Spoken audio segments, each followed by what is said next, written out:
paso.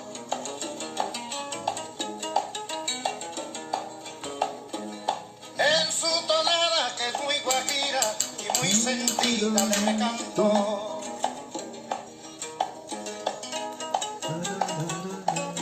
Hay por el camino del sitio mío un carretero alegre paso.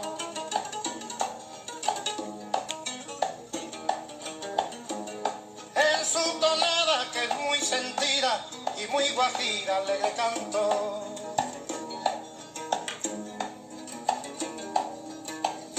Me voy al transbordador a descargar la carreta. Me voy al transbordador a descargar la carreta para llegar a la meta de mi penosa labor. A caballo Vamos pa'l monte, a caballo vamos pa'l monte, a caballo vamos pa'l monte, a caballo vamos pa'l monte. Saludos, mis queridos amigos digitales. Gracias por estar allí.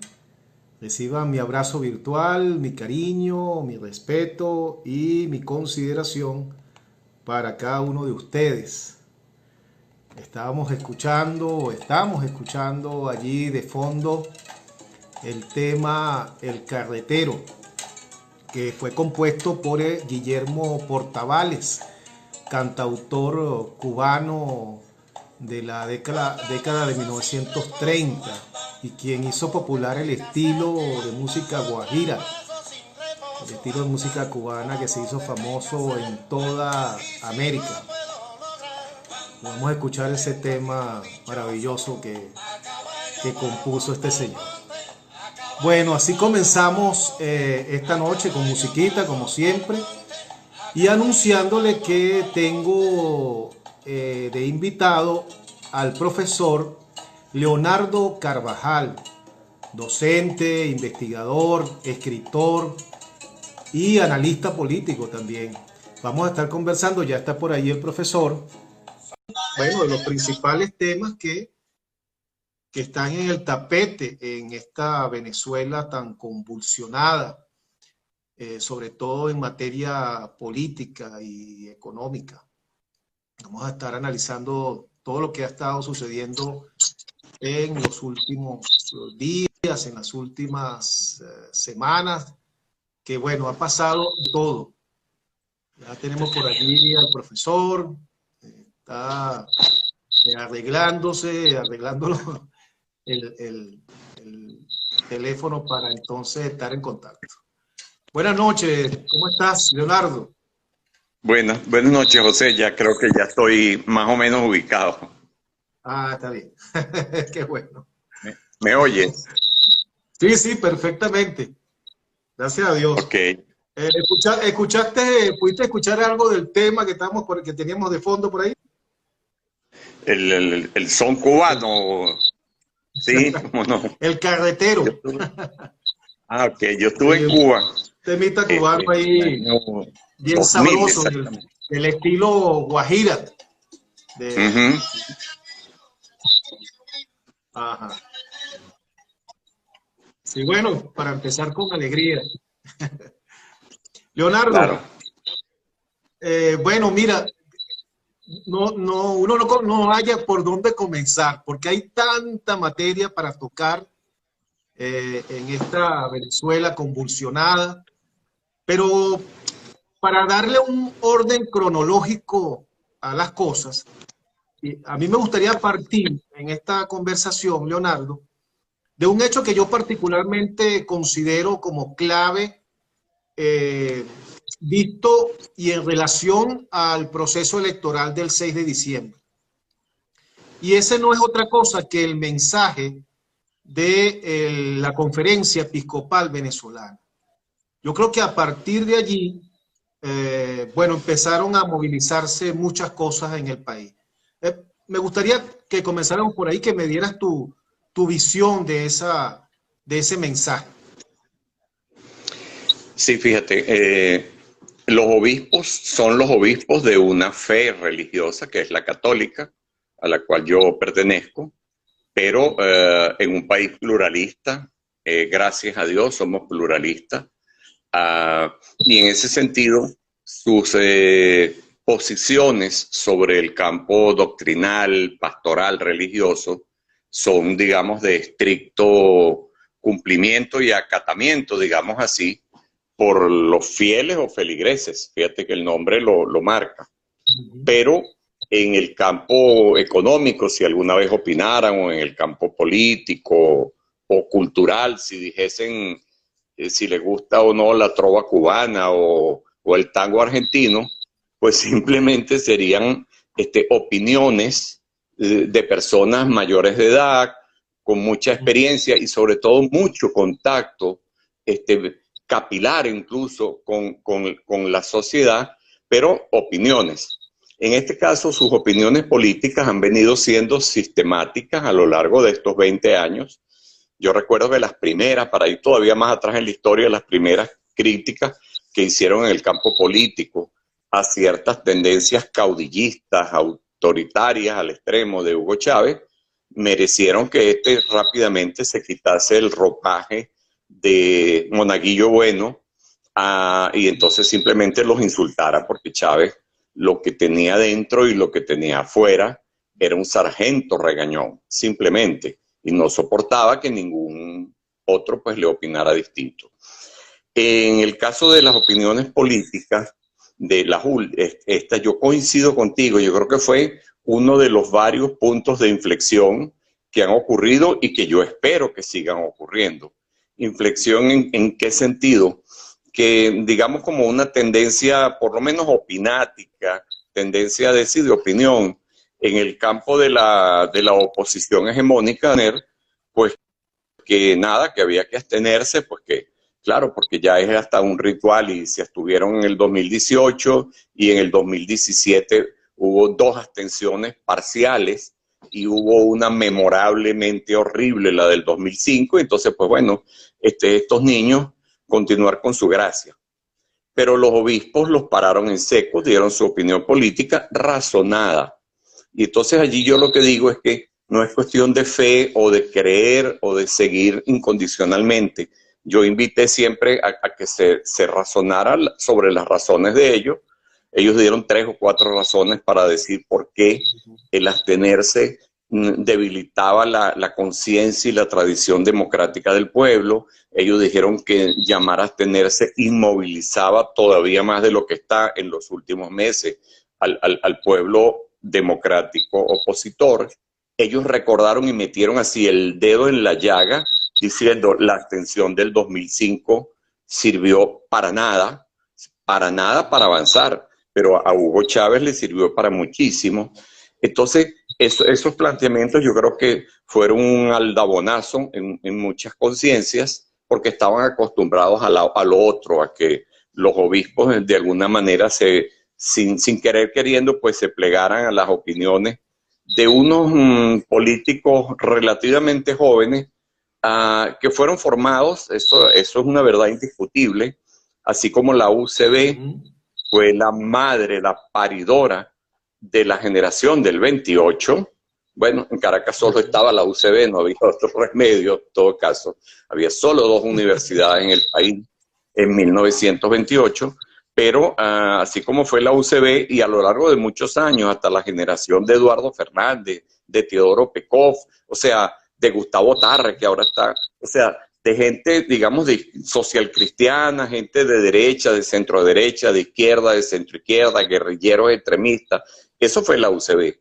Bueno, pues en las últimas 3 décadas, la universidad que ha parido muchos más líderes políticos ha sido la UCAP. Y la UCAP es la Universidad Católica, donde el canciller es el arzobispo de Caracas. Entonces, en ese sentido, yo creo que estos políticos jóvenes sintieron que la cosa era fácil, era suave, y que los obispos, bueno, por ser ellos, considerarse ellos los niños mimados de la Iglesia Católica, pues tenían que tener la bendición. Pues los obispos simplemente les hicieron un llamado de atención. Por supuesto, dentro de ninguna posición entreguista, ni muchísimo menos, porque los obispos plantearon por supuesto, en un solo párrafo las críticas, varias críticas al gobierno de Maduro y algunas críticas a las condiciones electorales.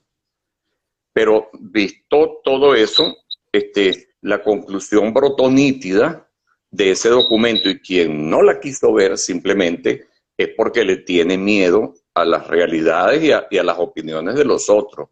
Ellos, en la última oración del punto 4, y eran 4 exactamente, porque el 5 y el 6 eran simplemente las despedidas pastorales, etcétera, era a pesar de estas dificultades, a pesar de estas irregularidades, es necesaria la participación masiva del pueblo, porque si ello se hace, podrá vencer los intentos del totalitarismo.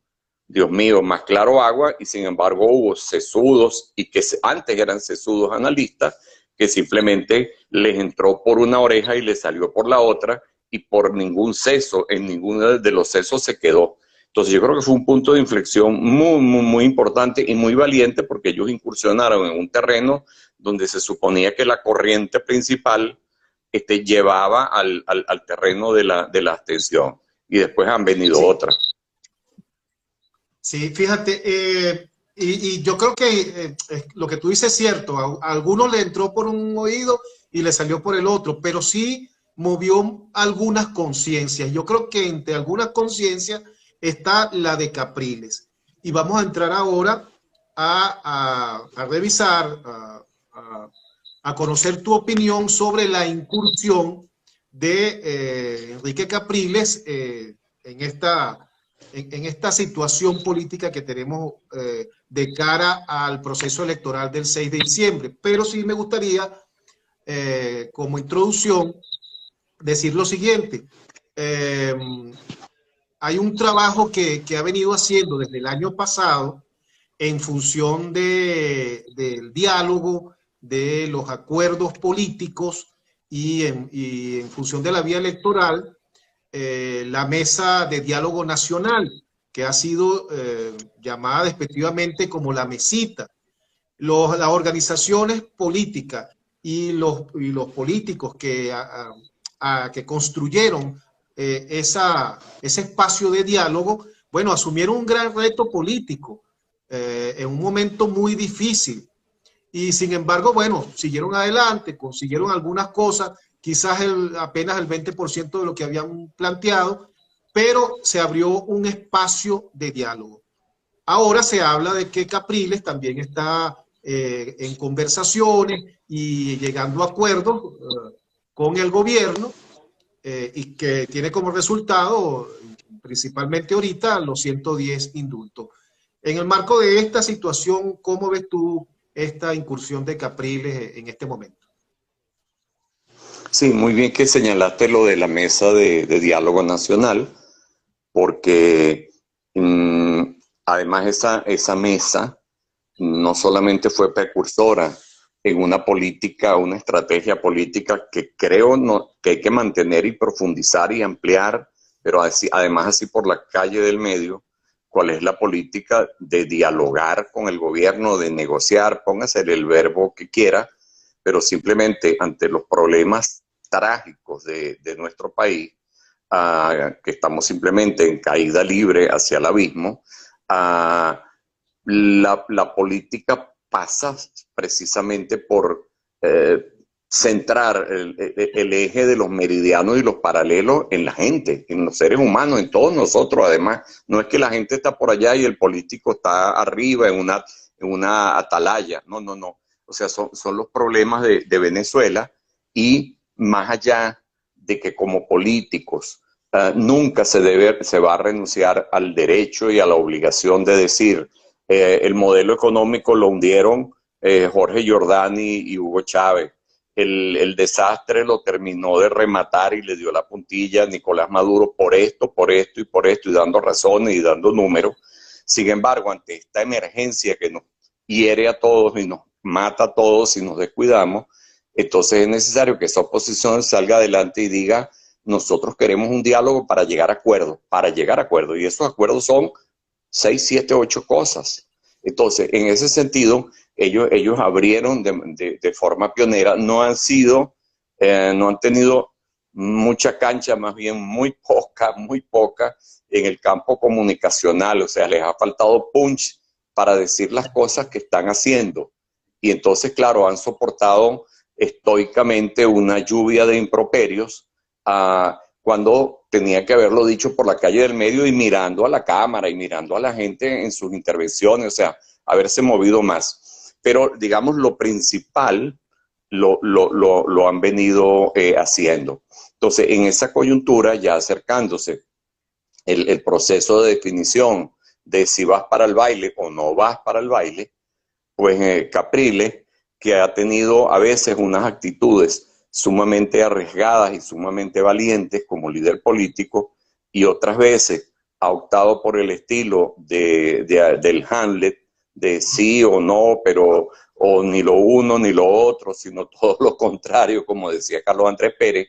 O sea, que ha tenido unas y otras actitudes, y en su balance yo hasta ahora es un político joven, tiene 22 años en política, digamos que la mitad de su vida, pero en esos 22 ha tenido gestos de muchísima audacia y de muchísimo coraje y de demostración de que puede conectar con la gente, con los seres humanos, y con los seres humanos de los distintos tres bandos que hay, o sea, opositores, chavistas e independientes. Y el tipo se fajó, como decía alguna vez Rafael Caldera, rolo a rolo y tolete a tolete, esa expresión que usó Rafael Caldera, en una campaña electoral contra un Chávez moribundo. Y entonces eso hay que tomarlo en cuenta, porque ese Chávez no podía perder con nadie. Si le ponen a, no sé, a Churchill y a Lenin y a una combinación de los grandes políticos de la historia, y Chávez ganaba. Chávez ganaba porque todavía en el 2012 las condiciones macroeconómicas del país daban para que chorrease muchísimo dinero por las calles y la gente pues, todavía pudiese comprar apartamentos, o sea, los de clase media y los otros, o sea, todos pudiesen recibir de ese chorro petrolero, y además estaba moribundo. O sea, Dios mío, eso es, y además un hombre de carisma moribundo.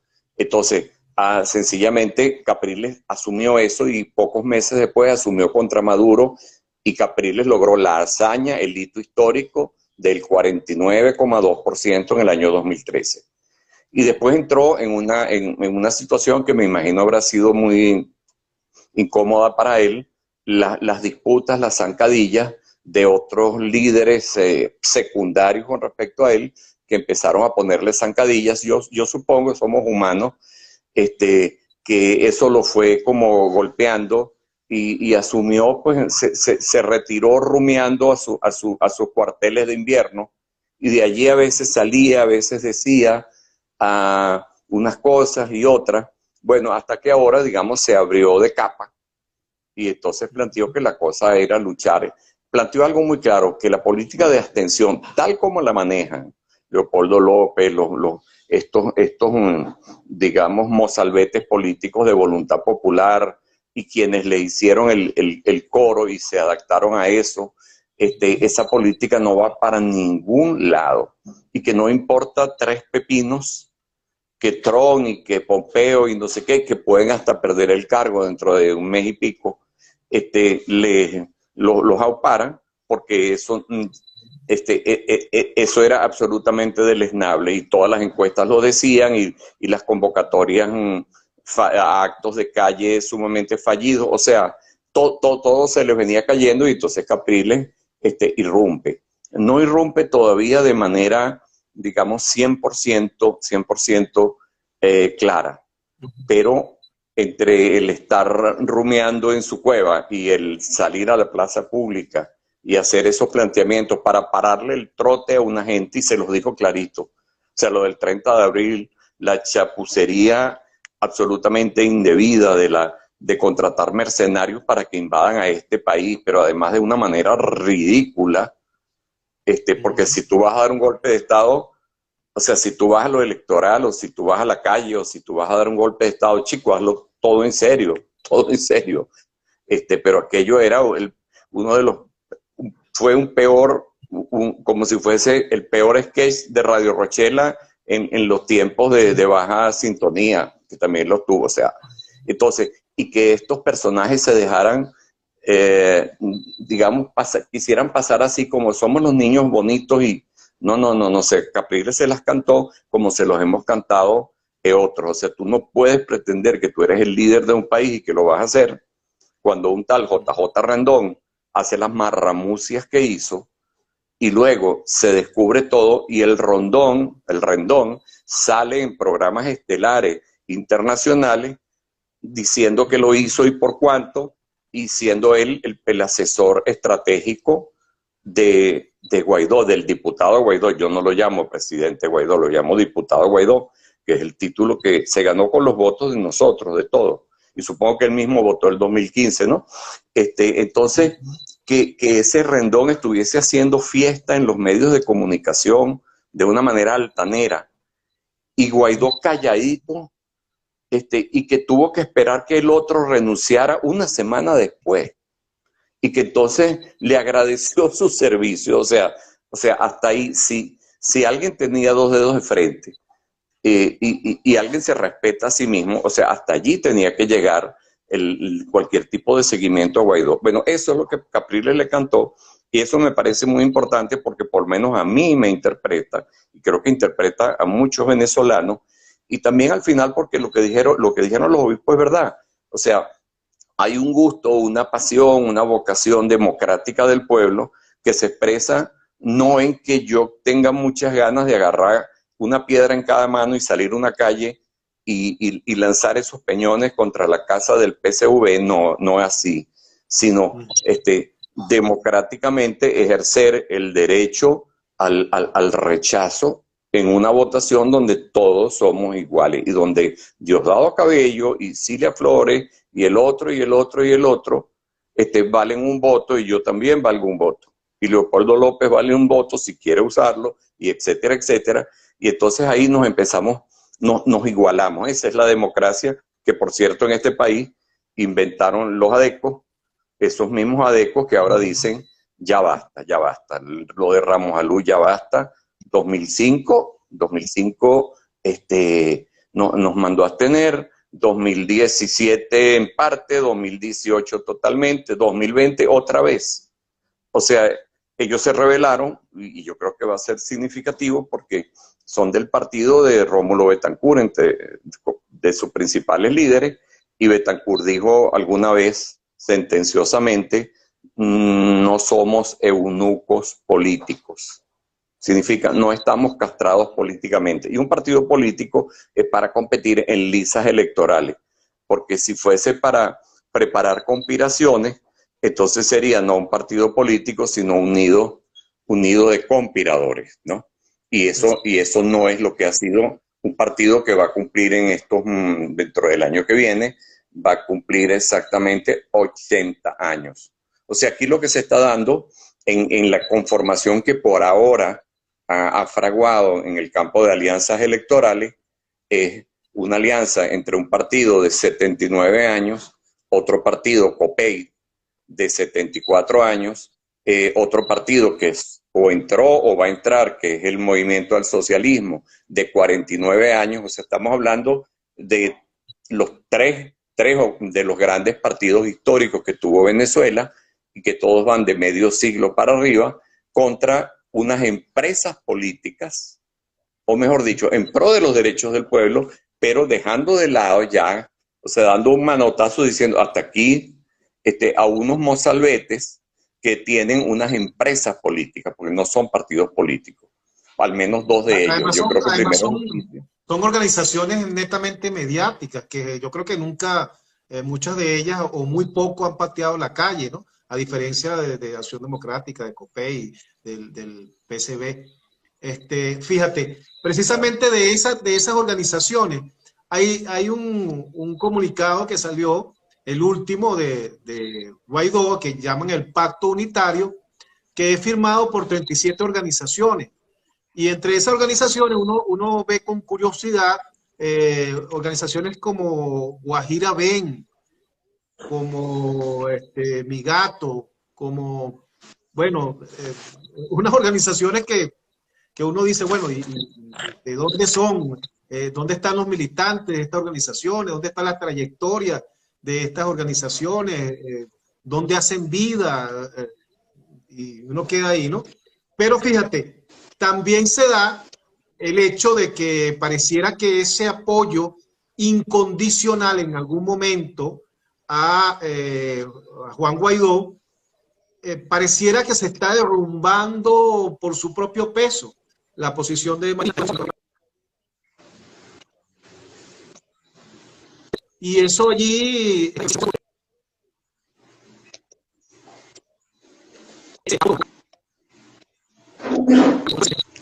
Sí, no te estoy oyendo en este momento. te decía, ahora, ¿me escucha? Sí, ahora no. Ahora sí. Ah, ahora sí me está escuchando. Sí, sí, Ajá. ahora sí.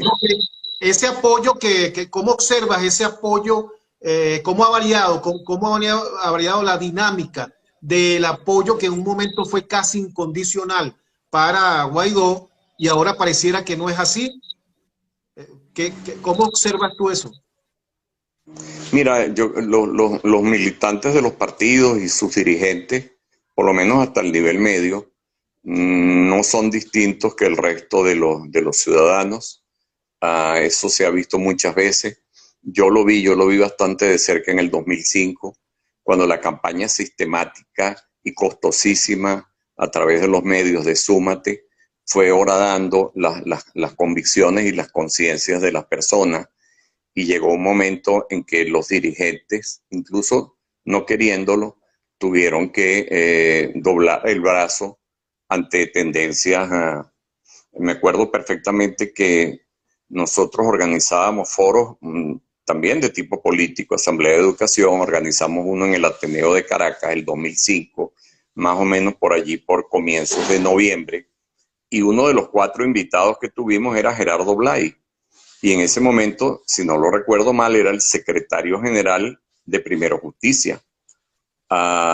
Y Gerardo Blay en ese foro dijo lo que él ha venido sosteniendo, y es que él no era partidario de ninguna abstención, sino de participar y tal. Pero llegó un momento que fue el miércoles previo a la votación, que era un domingo, cuando Ramos Alú el lunes abrió la plaza, el fuego diciendo abstención, y Copey ese mismo día abstención, y el miércoles era el día definitivo para Primero Justicia, y yo estoy seguro que Gerardo Blay dio sus posiciones, pero como secretario general de un partido se dio cuenta que los militantes y los cuadros medios y los cuadros incluso altos, la prédica de Súmate les había comido el coco, como dicen los españoles, y entonces o él se iba del partido o él sencillamente acataba aquel movimiento, o sea, que era democrático, puesto que era muy mayoritario, ¿no? Entonces no podía ser el personalista. Entonces yo creo que eso pasó, ha seguido pasando en Venezuela o en donde tú quieras, Colombia o Argentina, pero también está pasando ahora. Yo creo que hay un movimiento, digamos, de abajo hacia arriba, de sentimiento, de ganas de hacer algo, del señor que está en la cola de la gasolina y que dice, bueno, ¿y qué hago yo el 6 de diciembre? ¿Me quedo en mi casa o todos los improperios que yo quiero dar, le doy hoy al gobierno después que llevo 7 o 14 horas de cola? Si tengo alguna rendijita, como dice Capriles, para expresarlo, pues voy y lo expreso. Y le digo, pues no, al menos con ese voto. Entonces yo creo que eso existe y está permeando el partido. Y por supuesto, el partido más significativo es AD en esto. Y entonces, claro, hay gente que dice, bueno, las autoridades legítimas, las ilegítimas. Yo le preguntaba a uno en Twitter, en esos debates que uno tiene, le decía, ¿y por qué para usted es más legítimo el secretario general que el secretario de organización? Que, por cierto, yo todo el año pasado, que digamos, debuté en Twitter, yo siempre veía las noticias de los adecos de Monagas, los adecos del Zulia, los adecos de Guarena, con una cosa llamada Maelecat, algo así, que es o sea, como sus siglas de su organización estrictamente electoral, o sea, Entonces, ¿quién iba a todas? El secretario de organización. ¿Quién se reunía con 2.000 acá, 5.000 allá, 500 en el otro lado? El secretario de organización. Entonces, ese señor, más allá de su trayectoria, que no me voy a meter, ese señor tenía alistada, preparada, aprestada la maquinaria electoral de AD porque iban para el baile. Entonces, ese es el mismo señor que luego ahora le costaría creer a cualquiera, a menos que uno sea del modelo de los fanáticos mentales, que ese señor no se va a llevar a 3/4 partes de la maquinaria electoral de AD, esa que él preparó, que él trabajó y en torno a la cual hay convicciones y sentimientos del mundo popular adeco, y realmente AD abrió la democracia en el país. Entonces, ¿quién le conquistó el voto a los analfabetos? ¿Quién le conquistó el voto a las mujeres? Bueno, fueron un pensamiento renovador, una acción política de unos cuantos, porque no voy a olvidar a Jovito Villalba o a los comunistas, etcétera, pero el vector fundamental, el que llegó al gobierno y lo implantó, fue Acción Democrática. Entonces, eso queda allí, y de allí en adelante, luego cuando se enfrentaron, porque ellos eran, digamos, de centro izquierda, a veces de izquierda clara, luego fueron evolucionando, y cuando se enfrentan en los 60 a una izquierda recalcitrante, fantasiosa, que dice aquí es coser y cantar y nos metemos un rato en un monte y ahí ganamos, igual que Fidel Castro, etcétera. Y hay los primeros enfrentamientos. ¿Cuál es la consigna de AD? Votos sí, balas no. Entonces ahora ese partido histórico, ese partido ve a unos mozalbetes que llaman a la insurrección popular, a la guerra del pueblo, o que llaman a la operación de paz y estabilización de una fuerza militar extranjera, o claramente una invasión, o contratan mercenarios.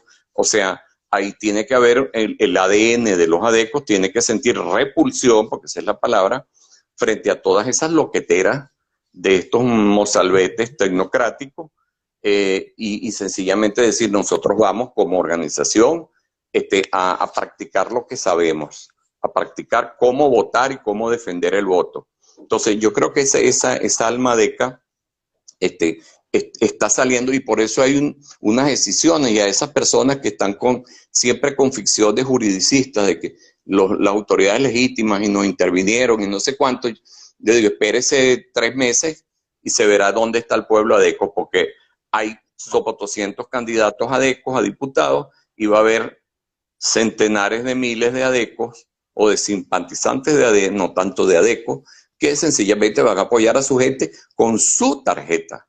O sea, la tarjeta está allí, obedece a una división interna, pero serán las urnas, en este caso, abiertas a todo el mundo, las que digan dónde está la mayoría del pueblo adeco. Por cierto que es importante recordar que el Tribunal Supremo de Justicia entregó a Ramos Ayú el control de Acción Democrática en su momento. Claro, exacto. Sí, entonces, lo dice.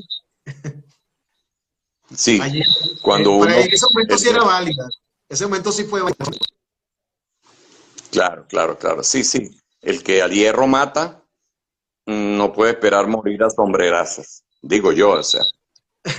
Fíjate, Leonardo, se ha dicho mucho en este año y 9 meses ya que llevamos de que Guaidó tenga el control de un sector de la oposición, que yo no sé si es el mayoritario o no es el mayoritario. Lo que sí sé es que tiene mucho poder económico y sobre todo mediático, ¿no?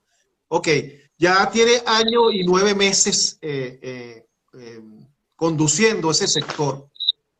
Y en ese tiempo se ha dicho muchas veces que todas las opciones están sobre la mesa. Y también dijo el propio Guaidó, debajo de la mesa también. Pero pareciera que entre todas esas opciones, la electoral está absolutamente descartada por este sector. Y es así que entonces, bueno, surge una serie de excusas para no enfrentar la situación electoral. Y entre esas está lo de las condiciones, lo de las famosas condiciones. ¿Cómo ves tú eso de las condiciones que tanto alega el sector que llama a la abstención? Bueno, yo invito a las personas que nos están escuchando y en general ayer y hoy he escrito en Twitter sobre eso. Yo advierto allí que tenemos que calibrar bien las cosas porque es un discurso muy generalizado, es, digamos, el discurso políticamente correcto, el aludir a que es necesario cambiar las condiciones o se necesitan condiciones mínimas, y eso se le escapa incluso a gente que ha llamado a votar y que va a votar, ¿no? Y yo creo que hay una trampa, así lo llamé ayer, una trampa del pensamiento, porque eso decir que hay que pelear por las condiciones mínimas supone, vamos a ser lógicos, que se considera que ahorita, hoy, el 9, 10 de septiembre, no tenemos ni siquiera condiciones mínimas. ¡Wow! Y entonces, por el otro lado, además, me fastidia porque es una falta de respeto a nuestra propia inteligencia que se aluda a las condiciones, así como una especie de, no sé, de nube metafísica donde están las condiciones. Un momentito, las condiciones tienen que ser descritas, enumeradas y puestas en orden de jerarquía. O sea, no todas son lo mismo. O sea, el uso de la tinta indeleble puede ser considerado por alguien una condición, o una composición absolutamente independiente del CNE, el vecino de la esquina puede pensar que es un requisito sine qua non. O sea, ¿qué es lo que está allí? Porque yo invito a los dirigentes que hablan de esto a que sean serios, porque si todo el tiempo está las condiciones, cada quien va a meter dentro de ese saco todos los fantasmas o todas las realidades que quiera. Entonces yo voy a tener 15 condiciones, el otro 3, algunas van a ser condiciones de imposible cumplimiento, y entonces, además, son las condiciones, tampoco se dice qué proporción, por eso yo hablo de priorizarlas, hay unas más importantes que otras. Entonces, si es la condición, la liberación de los presos políticos, como leí hoy, bueno, un momentico, sigue habiendo presos políticos y tenemos que luchar por ello, pero hubo un primer gesto político de distensión de 110, que es el equivalente a la cuarta parte de todos los que están. Entonces, no tienen que, si no son todos antes del día de la votación, entonces no. O sea, hay que educar a la gente, o sea, no se puede dejar llevar uno por esa corriente que dice ahora las condiciones, porque la oposición venezolana y también el chavismo, o sea, ambos, o sea, se han acostumbrado a intoxicarse con mitificaciones y hacen unas formulaciones y entonces allí eso les arregla el universo y eso no es verdad. Entonces, eso por un lado. Segundo, es como si partieras de cero y la historia no parte de cero. En el 2015 hubo unas características o rasgos o condiciones electorales, y en el 2018 hubo unas, pero vamos a aludir a las del 2015 porque son parejas con esta, porque son elecciones legislativas. Entonces, ¿qué condiciones había? Entonces, enuméremelas usted, señor. O sea, dígame, composición del CNE, tinta indeleble, auditorías a las máquinas, porcentaje de auditoría en caliente. O sea, dígame 5, 10, 15, 20, pero después que me diga 20, usted me las pone en jerarquía o las ponemos. No es que usted las pone, las ponemos. Porque es que si no es el cuento de nunca acabar. Entonces, pongo 20 condiciones y me cumplieron 11, pero me faltaron 9, entonces no voy a votar. Mira, chicos, entonces yo les digo, y pongo la 21ª, que es que te regalen un helado de chocolate, y la 22ª, que te pongan una sombrilla para que no te moleste el sol. Y la otra, o sea, por Dios, o sea, ¿hasta cuándo?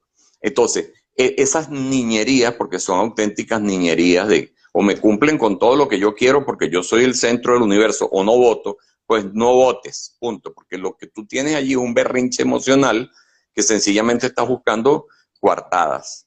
Ahora, eso es el berrinchoso.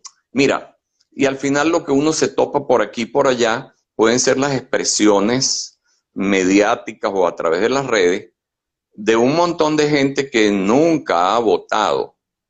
Entonces tampoco hay que seguirle los melindres. O sea, en Venezuela, digamos, en la última década, por decir algo, cuando ya más o menos el REP subió de 15, 16 millones y luego hasta 17, 18 progresivamente, en ese contexto siempre ha habido 3, 4 millones que no votan ni por el chavismo ni por lo que no votan, punto, porque tienen una pésima formación política. A lo mejor son muy buenos como padres, como madres y como profesionales o trabajadores, pero tienen pésima formación política y dicen lo mío es mi trabajo, todos son iguales. O sea, ya cuando te dicen eso, lo mío es mi trabajo, lo mío también es mi trabajo, pero lo de la polis me afecta, entonces yo juego algo para mejorar la polis, ¿no? Entonces, esas personas que tienen esa mala formación política, esas existieron, existen y van a existir, y algunas de ellas cuando tercian en el debate, entonces sacan, digamos, todas esas polillas y esos grillos que tienen en su cerebro. O sea, yo diría, como señalaba alguien hoy en un mensaje, es hora, faltan ya menos de 3 meses, estamos en la precampaña electoral, ya hay 14.400 candidatos, a mí me tienen sin cuidado de esos 14.400, 13.000, o sea, hay 1.000 y pico de candidatos de las alianzas democráticas opositoras que tienen que ponerse en campaña con la gente, promoviendo qué es lo que se quiere hacer. O sea, hablarle al elector en positivo. Nosotros estamos aquí y somos candidatos y queremos hacer esto. Entonces allí yo también pienso que ojalá los partidos que están en esas alianzas estructuren un cuerpo básico de propuestas para que sea la cartilla de sus candidatos. O sea, nada de juego libre, nada de demagogia populista. O sea, es que no es populismo, es que la demagogia populista y pirata políticamente estaría en decirle a la gente, vamos a esto para sacar a Maduro. O sea, 2 veces no. O sea, vamos a esto para recuperar, mantener la Asamblea Nacional, pero esa Asamblea no va a salir quitando retratos de nadie a la primera semana y no va a salir a la siguiente semana diciendo en 6 meses salimos de Maduro. Su rol es promover acuerdos transparentes del poder legislativo con el poder ejecutivo y lanzar iniciativas allí de acuerdos que tengan forma de leyes, de la forma jurídica que sea, para decirle al mundo, los venezolanos necesitamos que los recursos que están represados ahorita, porque nuestra producción petrolera está prácticamente en cero, y esos recursos son fundamentales para reactivar nuestra economía en recesión depresiva intensa, que esos recursos vuelvan a regresar al país, que necesitamos recursos de organismos internacionales y los necesitamos para plantas termoeléctricas, necesitamos para mejorar la distribución de electricidad, el agua, para el servicio de combustible, lo necesitamos para subsidios significativos en dólares. O sea, que es que yo creo que hay que plantear ya la tesis de la dolarización completa, o sea, lo que le falta, que es dolarizar precios, salarios, ingresos, los precios ya están, los salarios, y los ingresos y subsidios, y ofrecer un plan macroeconómico al gobierno, pero por la calle de medio, y explicárselo a la sociedad primero y al gobierno de una vez. O sea, a ver qué agarra de allí, a ver si las corrientes sensatas del chavismo, cuando teniendo ya el agua al cuello, dicen, bueno, vamos a tomar al menos, y de ese menú toman 2, 3, a ver, a probar. Y probemos. Por cierto, sobre eso, Leonardo, yo creo que es interesante rescatar que no debe haber sido tan fácil para Maduro ese paso de dar ese indulto a tantos presos políticos.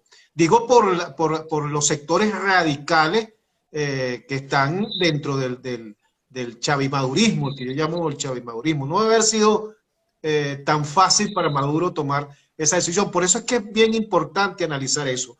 Ahora fíjate, ahora hay otra fórmula de llamar a la abstención, bueno, según mi criterio. Y es entonces que un grupo de personas, muchas muy serias y responsables, que están pidiendo la suspensión del proceso. Incluso introdujeron ante el Tribunal Supremo de Justicia un recurso de amparo solicitando la suspensión del proceso.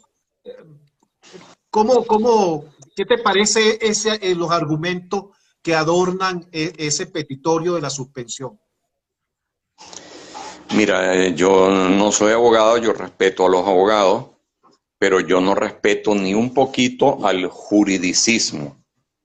O sea, algún día pueda escribirlo, ojalá pueda escribirlo, analizando cómo esa beta o vertiente que ha sido muy significativa en la oposición nos ha fastidiado la vida en el juego político. Juego político que necesita flexibilidad, que necesita ingenio y astucia, se han perdido, porque a cada paso que sacaba el gobierno en los primeros años, siempre tenía, por supuesto, sus remiendos y sus troneras jurídicas. O sea, si yo, que soy lego en el derecho, las veía, pues imagínate tú, un abogado o un profesor de derecho constitucional, por supuesto. Entonces, cada vez que salía un análisis jurídico diciendo las 17 razones por las cuales tal decreto, tal política o tal convocatoria a una Asamblea Nacional Constituyente o a lo que fuese, era inconstitucional, era ilegal, era un pecado mortal, etcétera, etcétera, etcétera, pues si uno revisa eso con detalle dice, pues sí, esto es razonable, aquí no pega, o sea, pero los tipos están haciendo una barrabasada, el gobierno, el chavismo o madurismo. Pero entonces la conclusión de estos sesudos señores es como esto tiene tantas troneras, entonces nosotros no asistimos. Y el chavismo es astuto políticamente y lo agarró rapidito la seña. No, se le robó la seña, como decimos en béisbol, al equipo contrario y dijo, nos bastará para cualquier cosa donde queramos que la oposición dé forfeit, se retire del campo antes de pelear, simplemente colocarle exprofeso además 3 o 4 características en lo jurídico que no estén acordes con la Constitución o con la ley tal o la ley más cual, porque ellos se retiran. Así, o si no se retiran todos, empieza la polémica entre ellos, empieza el debate juridicista y no político, ¿no? Entonces, sencillamente, eso es lo que yo pienso de estos recursos.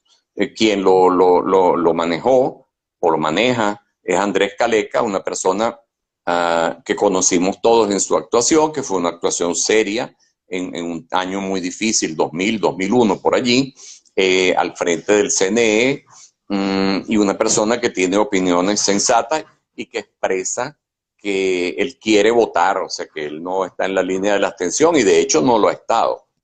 Pero varias personas que se han pegado allí sí son abstencionistas. Y la acción puede llevar en este mar, en esta resaca que muchas veces nos movemos, puede llevar simplemente a hacerle el juego a las tendencias abstencionistas. Porque qué tal que el Tribunal Supremo de Justicia, que las cosas que no le gustan simplemente las guarda en la gaveta, el de antes también, cuando era Corte Suprema de Justicia, ¿no? O sea, había demandas y recursos que duraban 11 años y otros que duraban 3 meses, antes que decidiera. Entonces, sencillamente, que engavete eso. Y entonces, bueno, por supuesto, faltando 3 semanas para el evento, digan, como ni siquiera nos han respondido, esa es la 28ª violación al Estado de Derecho y por tanto no vamos a votar. O sea, eso está como cantado. Entonces eso está más allá de la buena voluntad de Caleca y eso hay que decírselo. Eso, el grupo que lo está upando, que por cierto, 8,000, yo me puse a revisar que el ingeniero Caleca tiene 31,000, 32,000 seguidores, y otros que firmaron tienen unos cuantos, pero solamente los de él. Bueno, si avalaron 8.000 después de varios días de cierta campaña para que avalaran, quiere decir que la cuarta parte de sus seguidores está de acuerdo. Y las otras tres cuartas partes, pues mira, ni les va ni les viene o no están de acuerdo con eso. Lo cual, ahí se creó un Pero además, triunfalismo de... pero además somos 20 millones y pico los inscritos en el red para votar. O sea que Claro, 8.000 exacto. en ese mar de 20 millones es nada, pues. Claro, es una gota, pero sobre todo incluso con relación a la gente que lo sigue, para ser justo, que lo sigue a él, pues mira, solo la cuarta parte. Entonces, eso daría para no tener posiciones triunfalistas y lamentablemente en Venezuela hay toda una tendencia al personalismo, no que Caleca la tenga, no estoy diciendo, pero sí yo vi algunos que de repente a la semana dijeron, este es el hombre para ser presidente. O sea, entonces sencillamente ese tipo de cosas tienden a crearle un almíbar a líderes políticos, digamos, profesionales, o a quien tiene circunstancialmente asume un liderazgo político sobre una u otra cosa, y entonces eso empieza como a amarrarlo a la posición. Y al final, sin querer queriendo, ese coro de personas que te van repicando y comentando y haciendo eso que es tan criollo. Me acordé de la expresión púyalo.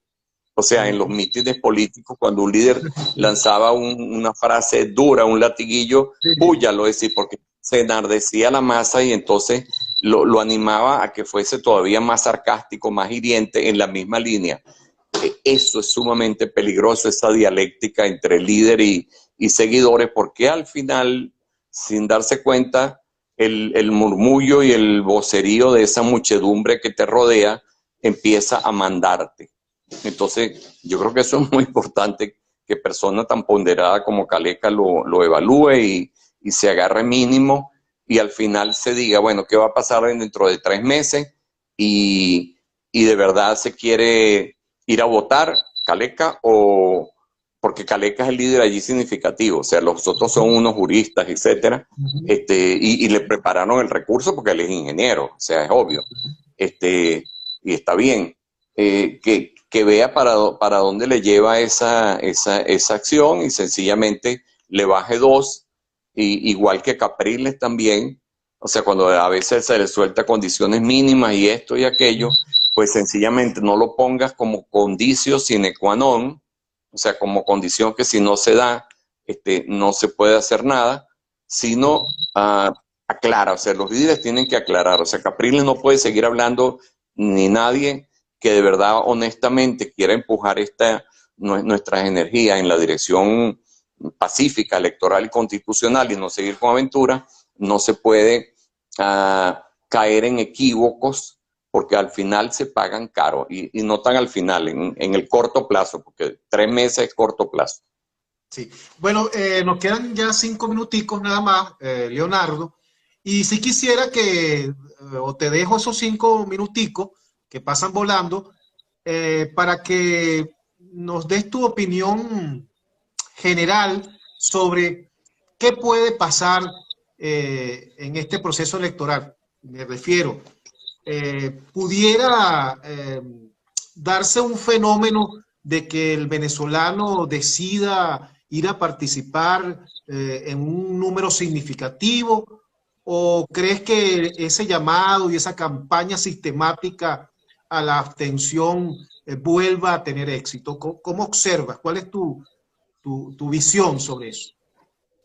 Mira, allí yo me suelo remitir y guiar por lo que van diciendo las encuestas. Yo no soy de los ignorantes que dice que las encuestas y encuestadores son falsas. Y no, espérate. Hay una como la que dirigía Jesse Chacón o otras de oposición que sencillamente son un bodrio, pues, ¿no? Ok. Pero hay algunas que tienen 20, 30, 40 años y son serias. Y son 4 o 5, pues. Entonces yo me suelo guiar por digamos, la combinación, sin ser estadístico ni ser milimétrico, no me interesa eso, por, digamos, la congruencia de las tendencias que muestran las principales encuestadoras. Yo creo, como decía alguien hace poco, que había una encuestadora que daba data análisis, leí eso, no, yo no leí la encuesta, los resultados, perdón, que daba que había una propensión en este momento ya de 16%, pero que había otros datos que daba 50% y otras 40 y pico, y que es más o menos si se promediaba, había como un 40% de gente que si hubiese que votar el domingo 13 de septiembre, pues iría a votar, ¿no? Entonces, que eso a 3 meses de campaña y después de haber soportado durante ya los últimos 3 años esa machaca, esa comezón de coco de los abstencionistas, eso significaba un dato bien positivo. Yo lo veo así. Y yo pienso que si votamos el 60%, no del REP total, porque el REP total está cerca de 21 millones, pero habría que descontarle seguramente entre 2 o 3 millones, ¿no? Porque si es verdad eso, de que han emigrado 5.7 millones, normalmente no se va la madre con los 3 hijos, sino se va el padre solo. O sea, hay una tendencia, creo yo, a que primero se vayan los adultos y esa migración o esa diáspora, o emigración, perdón, es relativamente joven porque ha sido una oleada muy fuerte en los últimos 4 o 5 años. O sea, entonces yo estoy suponiendo que al menos entre 2 y 3 millones de los 21 del REP no están acá, quedamos 18 millones, ese es un estimado con esas razones que estoy dando. Y entonces si votamos el 60% de 18, pues son 11 millones redondeándolo, 10.8 millones, 11 millones. Yo pienso que si votamos 11 millones, la tendencia mayoritaria, porque hasta ahora hay que aclarar luego las cuentas, si el personalismo se marca mucho en la gente y en Capriles, va a ser un formidable obstáculo para la alianza principal, que es la de Acción Democrática, la de COPEI, la de Avanzada Progresista, la de la Esperanza por el Cambio de Bertucci, que él solito sacó 1 millón hace 2 años, y espero que el MAS se una allí y Cambiemos y no sé quién más, pues habrá grupos regionales seguramente. Entonces ahí sí se echaría una broma, pero si hubiese al final o en el camino una recomposición si hay 11 millones votando, yo no creo que Maduro pase de 5 millones, porque no es Maduro, es el gobierno, el sistema político apoyando a la misma oligarquía de siempre, porque al final decidieron meterlos a todos, de Vielma Mora, a Jorge Rodríguez, a todos sus líderes, de líderes, pero esos tipos que han estado desde arriba no respondiendo a las demandas, entonces ahora van a ir a los barrios a buscar votos, ¿no? Entonces yo creo que ellos de 5 no pasen y entonces habría chance, digamos, de ganar, no por demasiado, ojo, o empatar, y de lo que se trata no es de parte 2 de lo del 2015, que alguien tenga 2/3. Hay que evitar que el gobierno tenga 2/3. Pero nos sirve como país, como oposición democrática y como país, estar así como parejos, que yo lo que creo que el resultado más favorable, más realista, es parejos, porque eso obligaría, claro, con unos diputados que no vayan como niños querrequerres, ¿no? A negociar, a buscar acuerdos por el país. Ahí ganaría la oposición, ahí ganaría el gobierno y ahí ganaría el país, pero ganaríamos más nosotros, porque al final siempre tendríamos la ventaja de decir, propusimos los acuerdos, esos acuerdos han servido para el país, por lo menos para paliar el desastre al que nos llevó. Nos va a cortar, nos va a cortar Instagram, nos queda 20 segundos. Sí. Te doy las gracias, Leonardo, y bueno, vamos a estar en contacto, tú eres muy activo en las redes, y sigan a Leonardo por sus redes sociales, que está siempre muy activo e informándonos. Muchas gracias, amigos digitales, y nos vemos el viernes, Dios mediante.